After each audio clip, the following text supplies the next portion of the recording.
This might just be the most impossible card to wallet trick you will ever see. Keep your eyes on the signed card. There are no duplicates in this trick whatsoever. I lose the card fairly in the deck and I hand it straight away to be shuffled by the spectator. Meanwhile, I head to my wallet, which is in my back pocket right here. Nothing palmed, nothing like that. I open it up and inside, there isn't a playing card, but there is in fact a credit card. But you see, this is no credit card at all because this is somehow their signed card, an impossible souvenir for them to keep forever.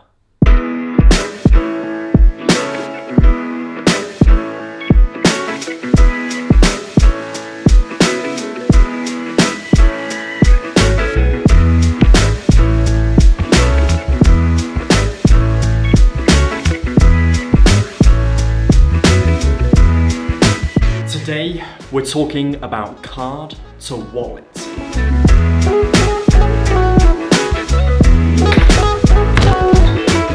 Card to wallet is one of the most overdone plots in Magic, but today I have a twist that takes this effect to a whole new level. Just before we get into the tutorial, however, I have 3 pieces of news.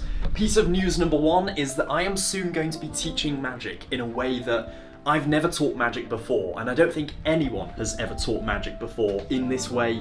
It's something I'm really excited for. It's definitely the biggest magical project of my life. I'm going to announce it very soon, but yeah, little tease for you, a little bit of hype. The second bit of news is I'm currently filming this in November and I am about to complete my 60 kilometers running this month alone in aid of male mental health. It's a really great cause. There's a link down in the description if you want to donate, but you don't have to. And the third and final piece of news is very exciting as well. Next year, early next year, I am going to be directing a short film. Super exciting. It's something I've wanted to do for a very, very long time, and I finally have the opportunity to do it. It's a really ambitious project and something that is probably going to take up a lot of my time. So in sort of January, February next year, if videos are less and few and far between, then that is why. Okay, that is the 3 pieces of news over. On with the rest of the video. Of course, in this version, any card is selected. So let's go for this one right here. They take a look at that and they sign it. So the 2 of spades, I have a Sharpie here. Just gonna write my name on the 2 of spades. Obviously this can be their signature. Once the ink has dried, I immediately take their card and lose it about halfway in the pack, just like so. I push it all the way into the center. I immediately hand them the deck to shuffle, and the work is already done. When I take out my wallet, it looks pretty normal, as you can see, just got some credit cards, but it's an illusion, because this credit card right here isn't a credit card at all. It's too bendy for that. It's actually a playing card, not just any card, but the very card that they signed. And they can examine this. That is not a normal playing card. It's been printed to look like a credit card, and yet their signature matches perfectly. This is an impossible object for them to keep, and an impossible memory that they'll keep forever. Oh boy, this is my favorite card to wallet, and hopefully you can see why. It's still card to impossible location, as in the very card they signed somehow ends up in your wallet. But then there's this whole new layer of, did I sign a card that looks like that and not notice, or did it turn into that? What is this? This is impossible. Before I get into the explanation of how I accomplished the sleights and the moves to make this happen, as well as where to get your hands on some of these, but you don't need those, of course, you can just do it as a standard card to wallet. Before I get into that, I have openly criticised gaff cards that just look like gaff cards, right? Gaff cards where the only explanation to a spectator is the card has been printed that way, that the card is just doing the trick for the magician. Whereas this is 2 things at once. It's a teleportation, yes, but it's also a transformation, is it? I mean, they're not expected to believe that you've done this to the card, but that somehow the card was always like this and they never noticed. How is that possible? Or maybe it was in your wallet all along, just as a credit card, and now somehow the signature has moved. There are too many things for them to think about, and the trick happens in 3 dimensions. It's a teleportation mixed with a transformation that leaves them questioning what they just saw. Of course, this twist on card to wallet isn't for everyone. The standard card to wallet is still a thing of beauty, in my opinion, but it needs to be done in moderation, because I think audiences are getting wise to it. In the past at gigs, I've been asked, hey, do the one where the card shows up in your wallet. You know, audiences know that that is a plot in Magic, and so things like this to spice it up is like, whoa, okay. Even to people that have seen normal card to wallet, this is like, whoa, hold on, this is different. It's a credit card now? 2 of these gimmicks were included in the Dystopian Gaff deck, which was the project I released in September.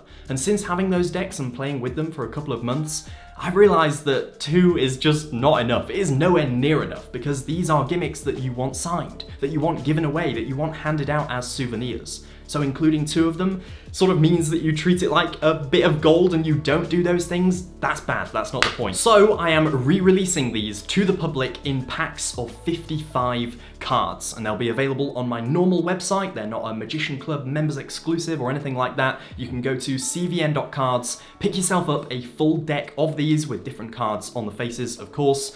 And this is something that is a pre-order item. So you order it now, it might take a month or so before we print them, depending on how popular they are. But yeah, grab yourself one of these decks, or 2 of these decks, depending on how often you want to perform this. Personally, I'm gonna be doing this a lot. Massive shout out and big thanks to Arya, who designed and came up with the concept for these cards, and I have fallen in love with the idea. It has quickly become an EDC for me, and talking of that actually, I've been using it in a different way. You don't have to use this as a card to wallet that is signed. You can actually use this as a prediction, just a straight up prediction. So here is version 1 of the effect. You have a card freely selected, forcing the 2 of spades on the spectator in whichever way you want. Psychological force, force with a deck, it is entirely up to you. And then you go to your wallet and you say, you know, magicians are always meant to have cards on them in case people want to see a trick, but actually I only have 1 card, and it's my credit card. And in fact, it's not even a credit card, it's a playing card, the 2 of spades. All right, let's learn the sleight of hand of actually how I did that card to wallet.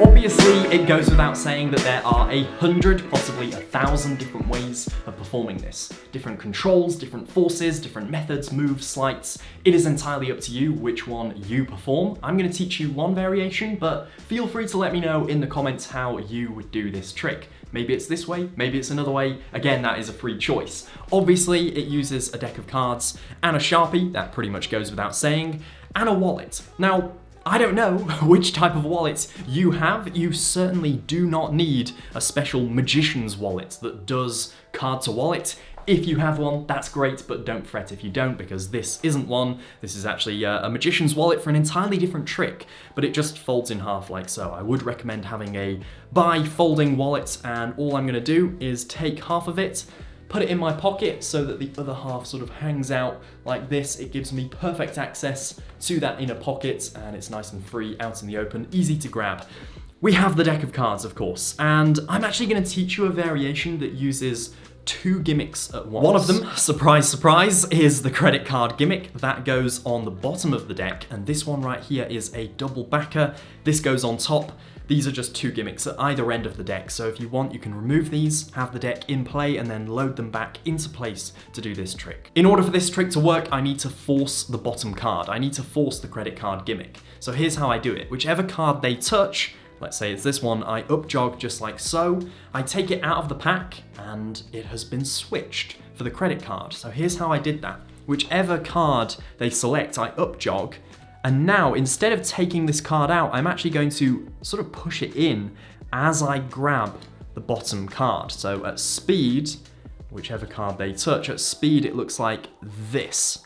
And it also means that the order of the cards isn't disrupted. So I just pull it out, and then at this point they sign it. And they're signing it while it's on top of the deck, or if you really want to be bold, again, riskier, high risk is high reward. So if you want, you can hand this card to them for them to sign. They're not going to check the back design. They have no reason to suspect that the back design is different to the one they just touched. So it's very unlikely they're going to turn the card over. You can, if you want, hand it for them to sign, or you can just have them sign it on the top of the deck just like this. I'm already in place because I've got a double backer, so I can lift this straight up and show them the back design. This is of course 2 cards held together as one, and I show it just like this. And now I'm going to apparently lose their signed card in the deck, but as that's happening, I'm going to help myself load it into the wallet. I absolutely love the move that is about to happen. It looks like this. I take their card, I lose it into the deck, and I hand it away. I am already in place because I just copped away their signed card with the credit card on it. I'm already going to the wallet. I'm already ready to load it into this wallet.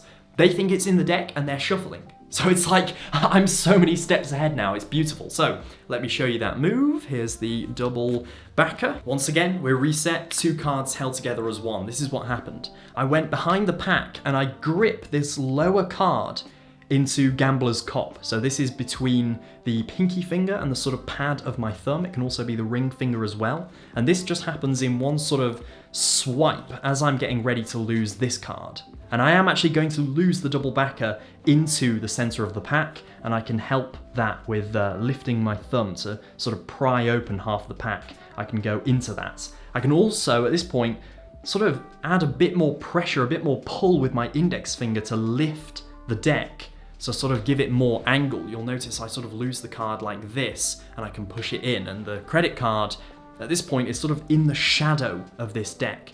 As I completely lose the double backer into the center, then I grab the deck and I hand it away, and I can use the deck almost as a sort of distraction. One thing goes forward, one thing goes back. The audience are going to focus on the thing that's coming towards them, the thing that they've got to do. You're now giving them a task, shuffle this deck. So they take it and they shuffle it. Meanwhile, I can use my thumb to get it to my fingertips. And then this pocket is just open, the pocket in the wallet. So I just slide that in. Just no trouble, I just push it in, and then I can take the wallet, I can fold it, and I can just place that on the table. As if it's been there the whole time. It's not even something I think about, I just autopilot. It just goes on the table, and then I can carry on with the trick. And whenever I like, because I'm so far ahead at this point, whenever I like, I can open the wallet. I can pull this out. The work's already done. Their signed card in the wallet as a credit card. Just mind explosion. They are not going to believe what they just saw, and they can keep this as an impossible object forever.